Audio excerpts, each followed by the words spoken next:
Bismillahirrahmanirrahim. Assalamualaikum warahmatullahi wabarakatuh. Alhamdulillahi haqqa hamdi wa syukrulillahi haqqa syukri. Wassalatu wassalamu ala ashrafil anbiya'i wal mursalin wa ala alihi wa sahbihi ajma'in, amma ba'du. Kaum muslimin yang dirahmati Allah Subhanahu wa taala, insyaallah pada kesempatan kali ini kita akan membahas tentang harta yang menyelamatkan dan harta yang melalaikan. Pembahasan masalah harta ini pembahasan yang cukup menarik. Apabila kita mengetahuinya dengan ilmu, maka insyaallah ta'ala harta akan bisa kita kelola sesuai dengan panduan dari Al-Quran, panduan dan arahan dari Allah Subhanahu wa ta'ala serta Rasulullah SAW. Ada orang-orang yang kemudian dengan harta yang telah Allah berikan kepadanya menjadi dia semakin dekat kepada Allah. Dan ada juga orang yang telah Allah berikan kepadanya harta, namun justru dia semakin jauh dari Allah Subhanahu wa ta'ala. Maka jangan sampai kita yang menjadi orang-orang yang telah dapat perintah dari Al-Quran tentang kita harus memanage harta, kemudian kita tidak melaksanakan apa yang disebutkan di dalam Al-Quran. Kaum muslimin yang dirahmati Allah Subhanahu wa ta'ala, di dalam satu ayat di dalam surat Al-Munafiqun Allah menjelaskan, a'udzubillahi minasyaitonirrajim, ya ayyuhalladzina amanu la tulhikum amwalukum wala auladukum an dzikrillah.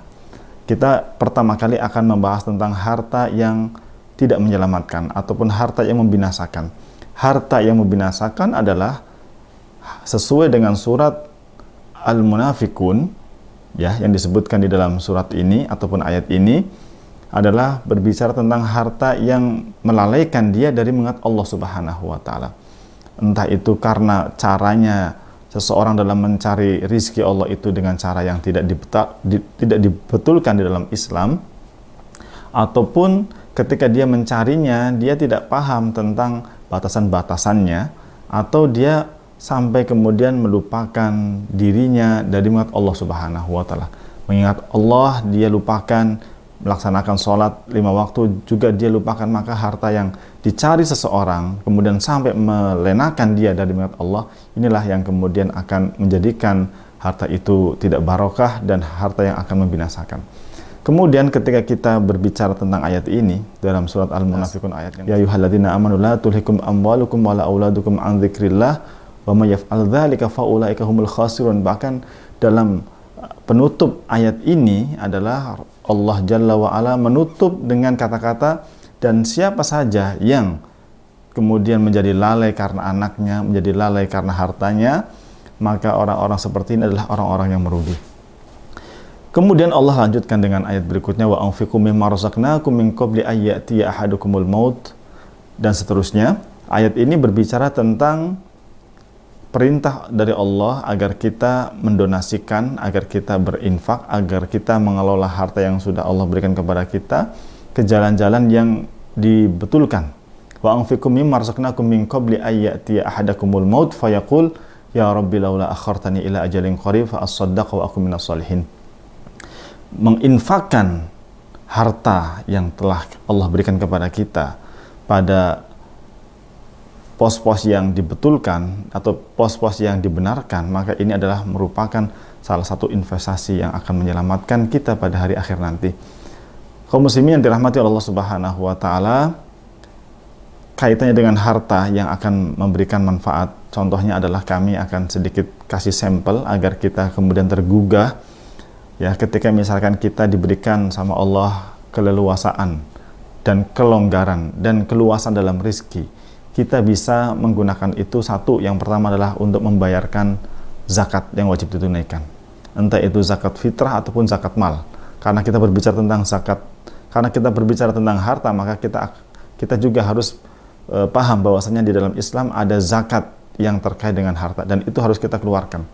Ketika harta ini kita keluarkan, ya, zakatnya kita keluarkan, maka insya Allah harta itu akan menjadi penyebab kita itu semakin dekat kepada Allah Subhanahu wa ta'ala, dan ini akan membersihkan harta-harta yang lain.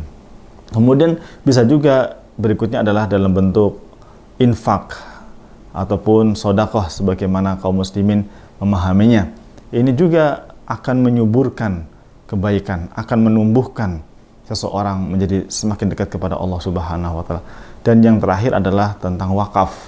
Wakaf ini adalah juga seseorang berdonasi dengan hartanya, diwakafkan di jalan Allah Subhanahu wa taala untuk kepentingan kaum muslimin, dan harta yang diwakafkan itu bisa bentuknya nominal uang ataupun rumah ataupun kendaraan diberikan untuk kemanfaatan kaum muslimin, maka ini adalah akan mengekalkan kebaikan. Maka dalam kaitannya dengan harta, apabila kita korelasikan dengan pendidikan misalkan, agar harta yang kita berikan ini dampaknya bukan hanya di dunia saja tetapi kemudian sampai kepada kehidupan akhirat, berarti misalkan kita dalam dunia pendidikan, contohnya adalah kita memberikan beasiswa kepada orang-orang yang tidak mampu dan dia adalah orang yang membutuhkan pendidikan, dan dia termasuk orang-orang yang ahlul khair, orang yang terdepan dalam kebaikan, kemudian dia belajar ilmu sampai kemudian dari yang tidak tahu menjadi tahu, maka dari setiap rupiah yang dikeluarkan oleh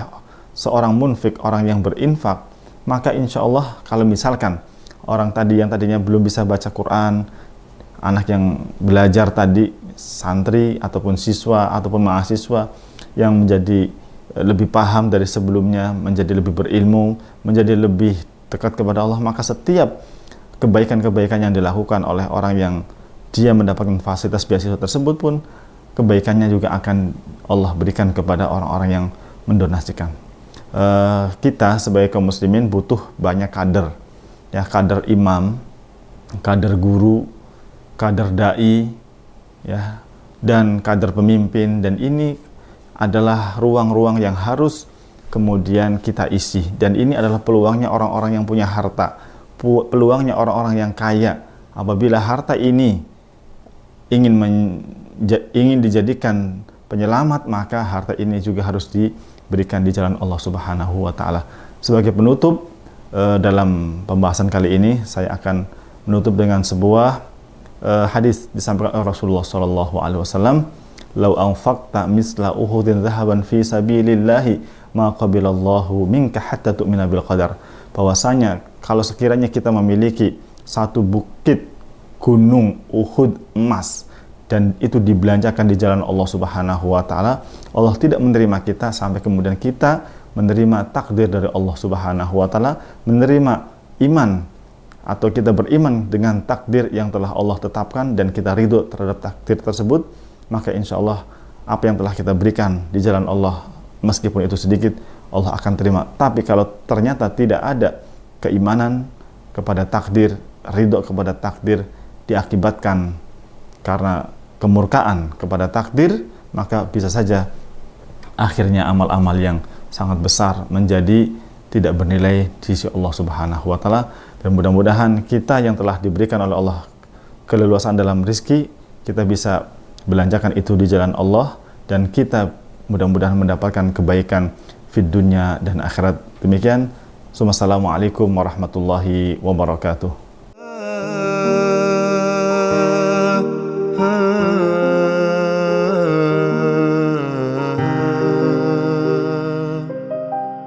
تسمعني رباه تدري خلجاتي ومناجاتي تعلم يا الله لا ما في دنياهم حاجاتي تركت العبيد ما أنت تريد أريد